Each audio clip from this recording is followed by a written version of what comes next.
Yung Okay po. interest income, meron siyang final tax eh. Hindi Sinasama divide mo at ba tina-times yung din.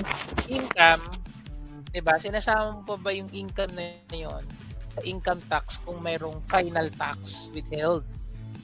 Hindi na. 'Di ba? Hindi na. So okay, ganito na ang sagot. Yung income tax, 'di ba? I-recognize mo na meron kang interest income but you don't need to tax it sa sarili mo. So Yes. meaning bayad na yung withholding tax nun, yung final withholding tax, hindi mo na kailangang isama sa other income mo as individual. So same with the fringe benefit. Yung fringe benefit tax, dahil na final tax na yan, hindi mo dapat isama sa iyong compensation as an individual na naka-receive ka ng rental, hence mas mataas yung nare-receive mo.